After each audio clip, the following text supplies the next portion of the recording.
Kamicha, and today I'm going to be reading the first chapter of Tune It Out by Jamie Sumner. Just a beautiful book.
Chapter 1,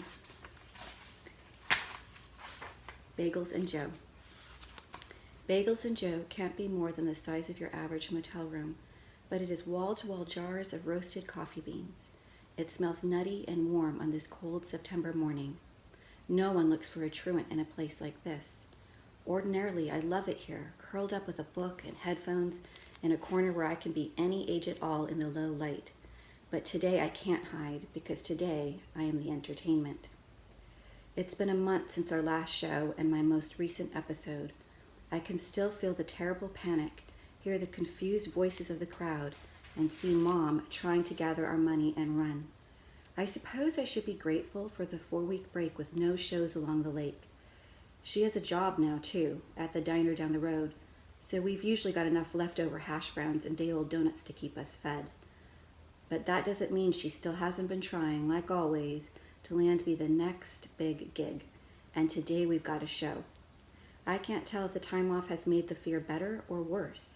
Do I want to throw up more or less than I normally do before a performance? It's too close to call. It doesn't help that Bagels and Joe is also the place to come to in Lake Tahoe to find undiscovered talent. I can't believe Mom finally talked Joe, the owner, into it. Maybe he heard about what had happened in front of the restaurant. Everybody always feels sorry for me after they see me melt down. That can't happen today. Mom's already given me the stand tall, be brave, keep it together speech. She also tacked on the you have a gift to share with the world speech for good measure. But there are so many people clinking cups and scraping forks on the plates. They've crammed themselves around wobbly tables that Joe himself moved out through the open doors and onto the deck. I am standing with my back to it all, tuning Mom's guitar and swallowing buckets of air. No matter how many breaths I take, it's not enough. I feel lightheaded and fluttery, like a paper caught on a fence. The tuning is good. It gives my hands something to do. I won't be playing the guitar, though. That's Mom's job. Whenever it comes time to sing in front of people, I can't do anything but squeeze my hands tight behind my back. I used to close my eyes, too, but once I turned 11, Mom said I had to keep them open or I'd creep out the customers. Good. Let them be as creeped out by me as I am by them. It's like the moment right before you're supposed to blow out the candles on your birthday cake when all the pressure's on you. Except none of them can step in and help if I can't do it. I look out over the railing. The lake and the sky are the same blue, so light they're almost white, and it makes me think of heaven, and rest and quiet. I tug at Mom's sleeve so she'll pull back from the audience she's currently meeting and greeting. I want to start with the Patty Griffin song, I whisper. She nods without looking away from the couple in spandex activewear at the front table. She jerks a glittery pink thumbnail toward them so only I can see. Ray-Bans and Rolexes, she says. Today's the day, baby, I can feel it. Somebody in this pack is a scout from LA. She stares at the couple, lazily stirring their coffees with tanned hands, like she's hungry for something that has nothing to do with food. My insides turn to soup, and I feel sloshy and heavy all at once. My suede jacket feels too tight, like saran wrap that's shrinking. Joe gives me a thumbs up over by the open doors. He's been nice enough to let me sing on his property and to allow Mom in all her glory to put up flyers everywhere and basically boss his servers around all morning long. There's always some promising musician up here trying to get a Saturday spot on the deck. He must do pretty well. I bet he doesn't have to sleep in a truck like Mom and me. I shoot him a tiny smile. Maybe this time will be different. At least out here on the deck, the customers are a good 4 feet away. No unexpected touches. I take a breath like I'm about to dive underwater as Mom starts to speak in the voice she saves especially for shows. She sounds like the ringmaster in a circus or a car salesman. Now this show is about to get underway and we so appreciate your attendance. If you would please hold your applause until the end, and boy will you want to applaud. She pauses and chuckles like she always does. And now, the lovely Louise Montgomery. My insides have liquefied, but I hand Mom the guitar and watch her count off. A 1, a 2, a 1, 2, 3, 4, and then I find it. One spot on a pine branch 5 feet away, just above the heads of the spandex couple. It's a cardinal, and today he's going to be who I sing to, so I don't have to look at the crowd. I fix my eyes on him, and as I do, he turns his tufted head toward me, and our eyes meet, and it's luck, and it's just enough to get me going. I let the beat of Mom's guitar strum through me and start low, lower than a 12-year-old girl should be able to go, or so Mom says. I sing of heaven and clouds and troubles blowing away in the wind. I go high on the trouble, and my cardinal friend cocks his head like he knows I'm lying, because nothing chases away trouble, except maybe the sound of my own voice in my head. I close my eyes and let the music take me. I sing of sorrow and time I can't borrow, and too soon I feel a tightening in my gut over what I have to do when the song's over. I never want it to end. If I could sing forever, I would. Then I'd never have to speak to a living soul other than my Mom. I go so low on the last line that it feels like a secret to myself. I say it over and over. Finally, my voice quivers to a stop like a penny settling on a counter. When the applause hits, it's loud and sharp and knocks me back like a crack of thunder. The cardinal springs from his tree and I drop to my knees. I will not rock back and forth. I will not whimper and whine. We can't have a repeat of what happened at Christie's. We can't. I bite my tongue until I taste blood. I feel Mom come up behind me. She shoves the guitar at me and mutters, "Pretend like you're tuning." She's covering, like she always does. She tosses her dyed blonde hair over her shoulder and begins a speech, mostly knit together with thank yous. She takes her time asking for requests from the group, beaming most of her megawatt smile at the couple at the front table. I get myself under control. By the time we begin the rest of our set, I am back to normal enough to finish 3 more songs. When the applause comes again, I stick my fingers in my ears while pretending to hold my hair back for a curtsy. I'm so relieved it's over, I feel woozy. Joe approaches with a cup of coffee. I take it and breathe it in. The foam and sugary sweetness hits me like smelling salts and brings me back to myself.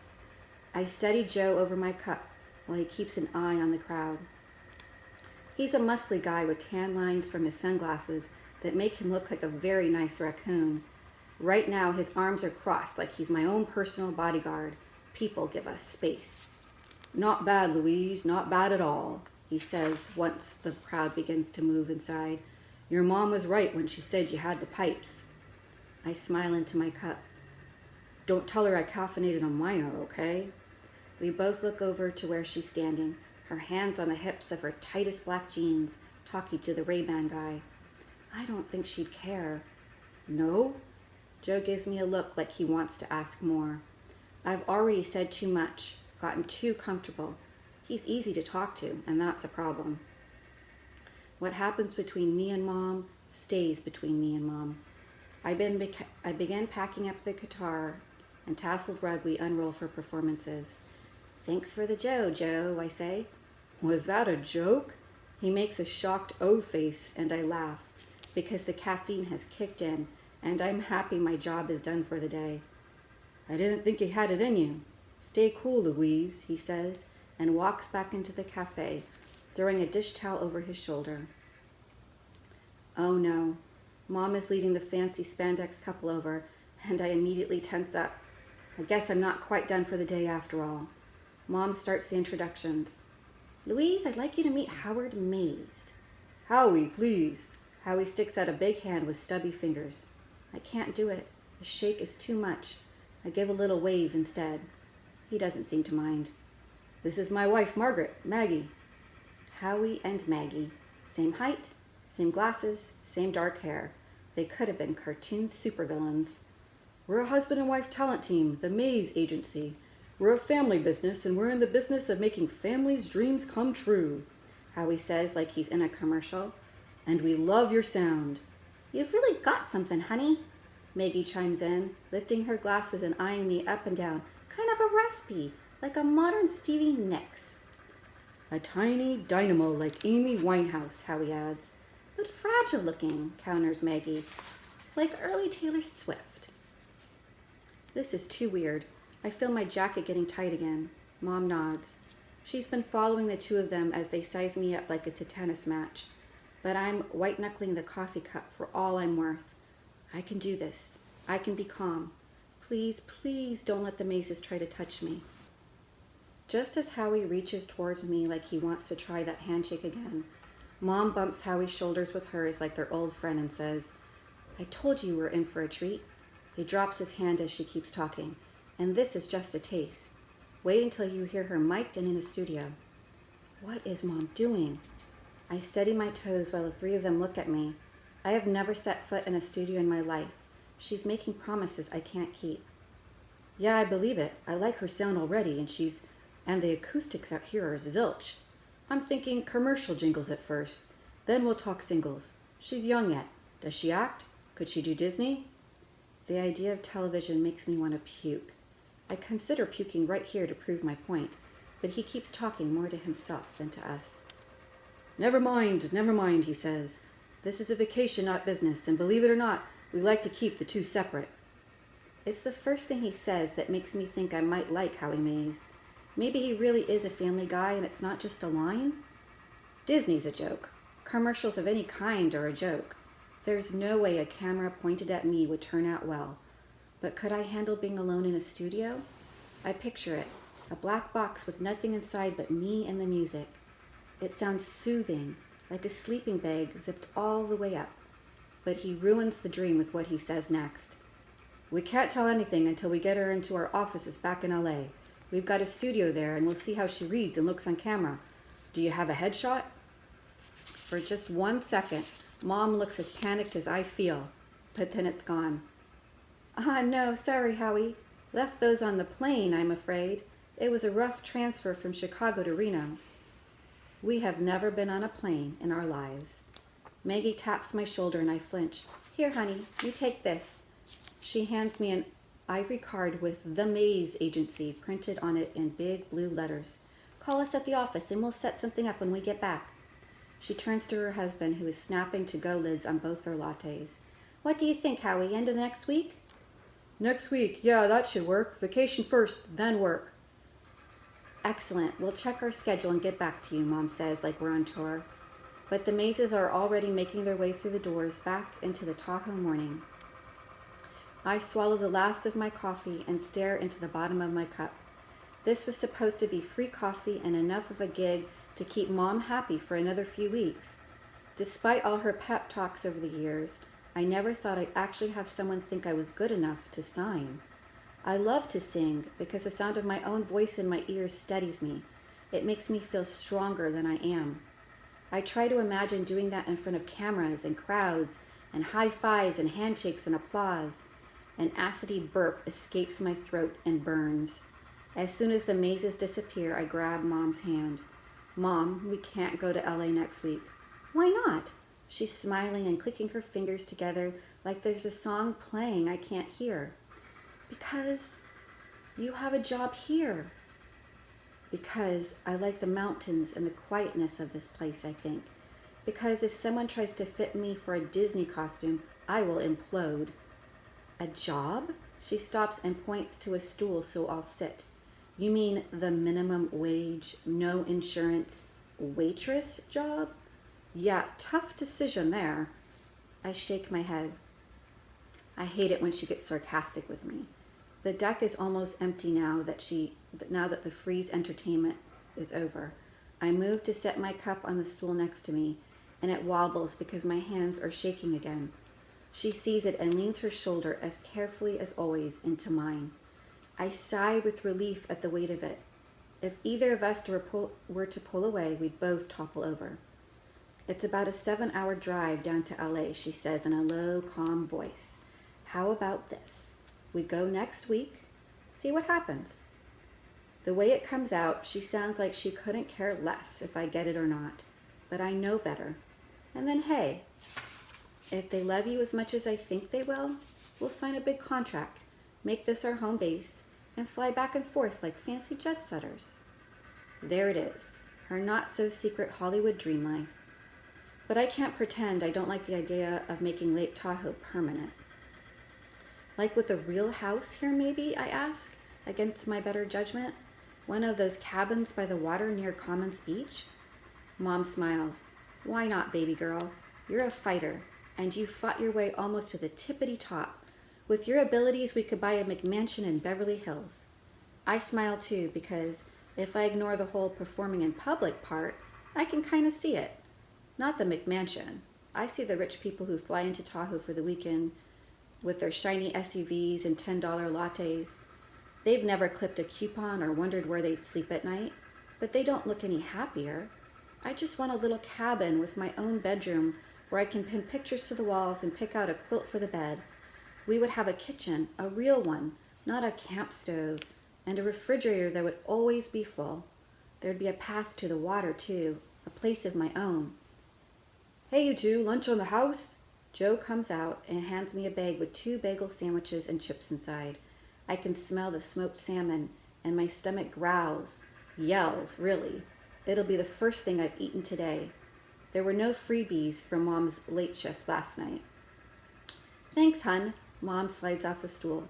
And thanks for letting my baby girl take the stage this morning. Sure, it was an honor. Louise, you've got a great voice. Keep at it.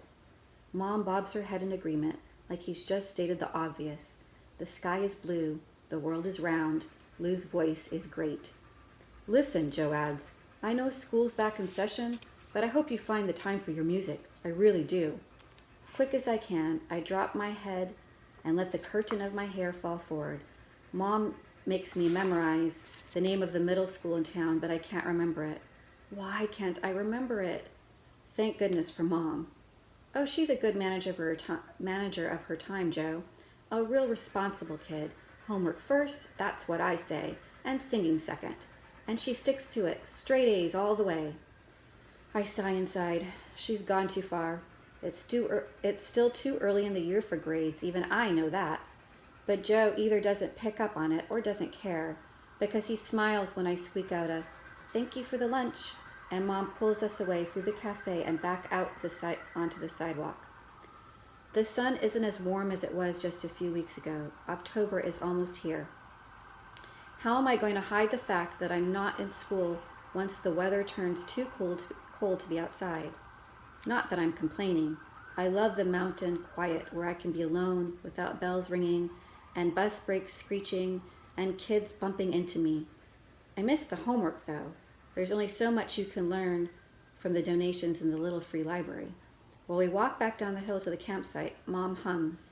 School's the last thing on her mind. I flip down the tailgate and we sit in the bed of the truck with our feet up and tucked into each other. The Chevy used to be white. It's more a dirty beige now with cracks of rust running through it. But it's home. I unwrap both our sandwiches and we eat slowly, savoring something that's not fried or out of a can. I lick the cream cheese off my fingers and then tip the paper wrapping up to catch the last of the crumbs. Right now, this is just about perfect. It's cozy in the truck, and there's a couple trying to teach their little kid to fish. He keeps throwing his Elmo pole into the water while he casts his line. It's hilarious. Mom reaches over and tucks a piece of hair behind my ear. I smell her, the warm, tanned scent of her underneath the cigarette smoke. She moves to grab a Camel from her stash, but I catch her hand and hold it. She shakes her head but laughs. Maybe now's the time to quit. A fresh start for me and you, yeah? She says.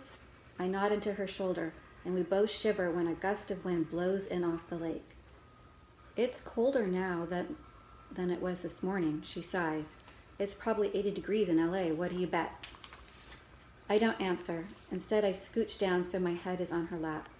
She moves her fingers through my hair slowly, and it doesn't make me want to twitch. She's the only one who can touch me like this without making me jump or cringe. There's no startle reflex when it comes to her. I close my eyes and remember when I was little and she used to do it all the time. It was the year I turned 10 and we lived down in Biloxi.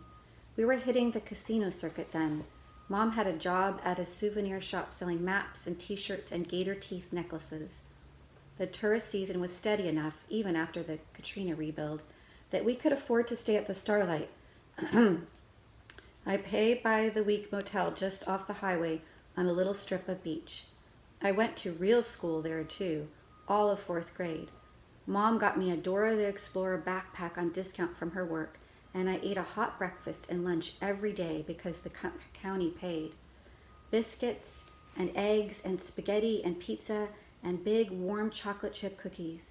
It was the longest I remember not being hungry. It was also when I realized something was wrong with me. On the spectrum, I heard my teacher, Mrs. Guidry, whisper to another teacher at recess when I freaked out when a kid tried to push me on the swings. I didn't know what it meant, but when I asked Mom later, she got mad and didn't answer. Then I handed her a note from Mrs. Guidry and the school counselor. They wanted me to be tested, but Mom barely looked at it before tearing it into teeny tiny pieces. She yelled that she was going to go down to the school to give them a piece of her mind, but she never did. We hit the road the next day. That was the end of Biloxi.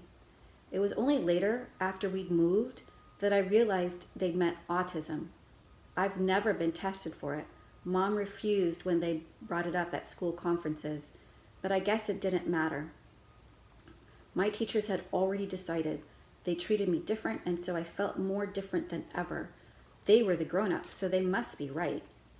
Mom lived for the weekends in Biloxi when we'd hit up the karaoke for kids nights at the Beau Riverage and Hard Rock and Treasure Bay, all the big casinos.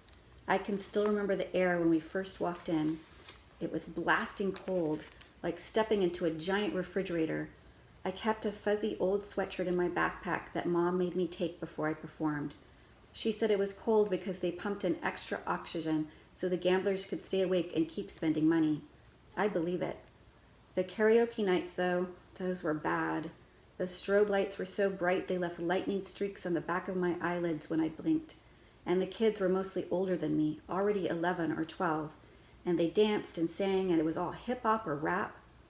I actually like rap, the kind that sounds like poetry and doesn't need instruments in the background to make you feel it in your bones. But Mom would pick Dolly Parton or a show tune from Grease, and I'd just stand there with my eyes closed and pull at the skin of my elbows while I sang.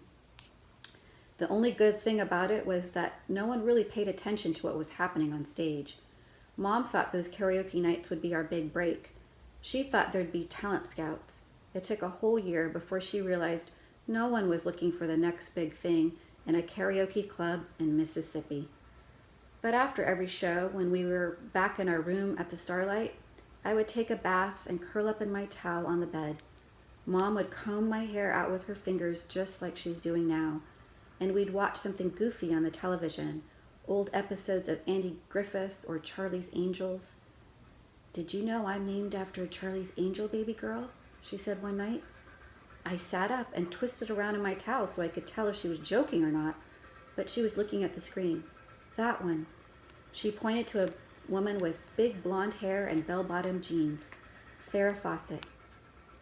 Your name's Jill. Jill's her name on the show. Mom stopped playing with my hair and curled her skinny arms around her knees. Your grandma wanted a beauty queen for a daughter. Mom could have been a beauty queen if she'd wanted. She's the most beautiful person I've ever seen, even more than the casino girls in their feathers and sequins. But she never talked about my grandparents. All I knew was they kicked her out when she got pregnant with me at 17. Hard to kick out someone out of a double wide I never wanted to be in the first place, she'd say any time I brought them up. I learned not to ask. But I still tried to picture them, Ronald and Leslie Montgomery of middle of nowhere, Arkansas. They're just blurred faces, though, all distorted like in a funhouse mirror. I guess that's pretty much what Mom sees, too. I feel Mom's hand still on my head, and I sit up. I miss Biloxi, not the casinos with their jangling noises and bright lights and carpets that smell like beer and cigarette ash, but I miss the school with its steady meals and the starlight with a clean bed and bath. Maybe Mom's right. Maybe this will be different. Maybe I won't freak out like I did in front of Christie's restaurant when the crowd got too close, pushing me in on all sides. I can still feel the way the gravel dug into my knees after I screamed and dropped to the ground. I can still hear their voices. Is she okay? What happened? I just touched her, that's it, and she screamed. Drugs, you think? Too young. No such thing as too young. That's a little cynical. Well, whatever it is, someone needs to do something about that mother. And above it all, Mom yelling, "Get your hands off my daughter." I shake my head. Maybe Howie and Maggie will like me so much they'll offer me a job, and I can sit in a dark, quiet studio and make some music and some money, and it'll be better for both of us. I'll turn into the star and the fighter Mom thinks I already am. And that was the first chapter of Tune It Out by Jamie Sumner. And go buy this. I know you're going to love it. And her other book, Roll With It, is also wonderful. And thank you so much for your time. And everyone, please stay safe and keep reading.